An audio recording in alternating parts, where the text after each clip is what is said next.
सरला भट्ट जो अस्पताल में लोगों की जान बचाती थी, उन्हें हॉस्टल से अगवा किया गया। उनके साथ ऐसी दरिंदगी हुई जिसे सुनकर आज भी रूह कांप जाती है। हत्या के बाद भी नफरत खत्म नहीं हुई। अंतिम संस्कार के दौरान उनकी राख और हड्डियों को पैरों से कुचल दिया गया, फुटबॉल की तरह लात मारकर उछाला गया और उनके परिवार को कश्मीर छोड़ने की धमकी दी गई। 36 साल तक ये मामला फाइलों में दबा रहा, लेकिन अब 737 पन्नों की चार्जशीट ने इस केस को फिर से जिंदा कर डाला है। आखिर कौन थी कश्मीरी पंडित नर्स सरला भट्ट? 1990 में उनके साथ क्या हुआ था? इतने साल बाद आखिर कौन कौन आरोपी बनाए गए हैं? और इस चार्जशीट को आतंकवाद के पीड़ितों के लिए मील का पत्थर क्यों बताया जा रहा है?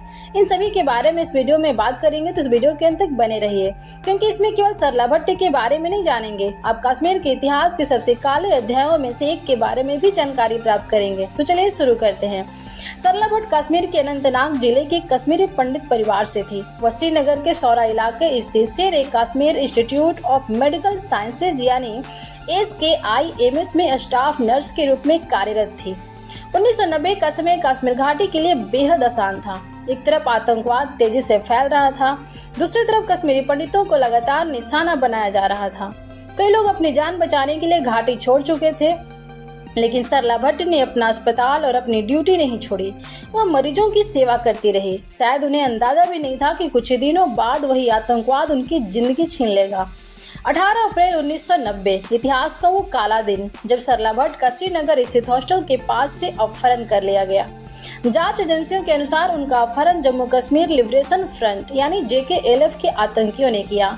इसके बाद उनके साथ कथित रूप से बेहद अमानवीय व्यवहार किया गया। जांच में सामने आया कि उनके साथ बलात्कार किया गया, उन्हें बेरहमी से प्रताड़ित किया गया और आखिर में ऑटोमेटिक हथियार से गोली मारकर हत्या कर दी गई। कुछ दिनों बाद श्रीनगर के मालाबाग उमर कॉलोनी इलाके में उनका शव बरामद हुआ। इस घटना ने पूरे कश्मीर ही नहीं बल्कि देश भर को झकझोर दिया।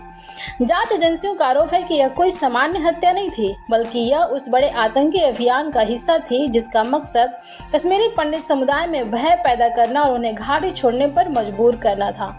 आरोप है कि सरला भट्ट को भारतीय खुफिया एजेंसियों का एजेंट बताकर निशाना बनाया गया।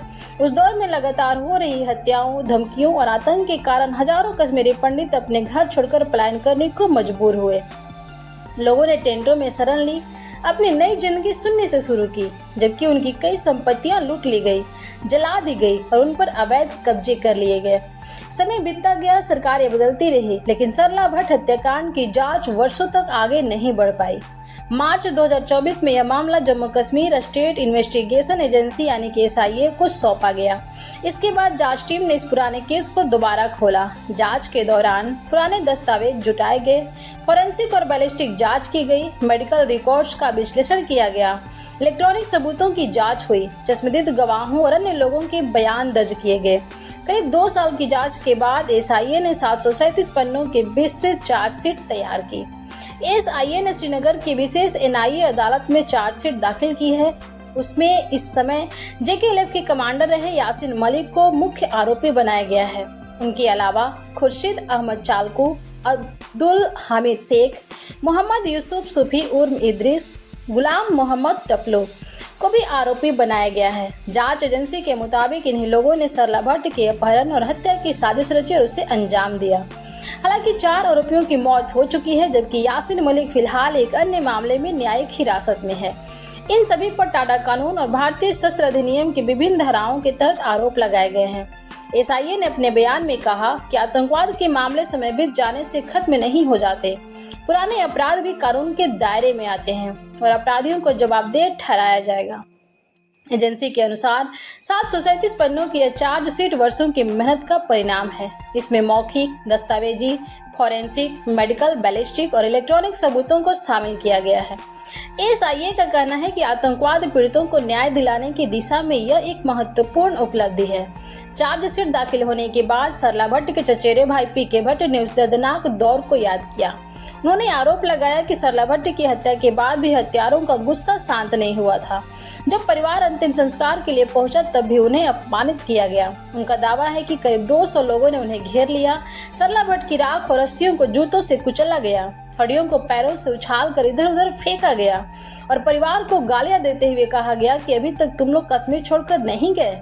पीके भट्ट के अनुसार बहुत विनती करने के बाद वे केवल मुट्ठी भर राख ही इकट्ठा कर सके, एक भी हड्डी उन्हें नहीं मिल पाई। पीके भट्ट ने बताया, अगले ही दिन सुबह उनके घर पर विस्फोट हुआ। परिवार इतना डरा हुआ था कि चीख भी नहीं सका। आसपास के कुछ हमदर्द लोग पीछे की दीवार फांदकर उनके घर पहुंचे। उन्होंने चोरी छिपे खाने पीने का सामान दिया और जल्द से जल्द कश्मीर छोड़ने की सलाह दी। इसके बाद परिवार जान बचाकर घाटी से निकल गया। पीके भट्ट ने कहा कि अगर उस समय सरकारें चाहती तो शायद न्याय पहले मिल सकता था। उनका कहना है कि दशकों तक पीड़ित परिवार न्याय का इंतजार करता रहा। उन्होंने यह भी कहा कि 2019 के बाद कश्मीर की स्थिति में बदलाव आया है और अब आतंकवाद के पुराने मामलों की जांच आगे बढ़ रही है। हालांकि यह उनका व्यक्तिगत दृष्टिकोण है।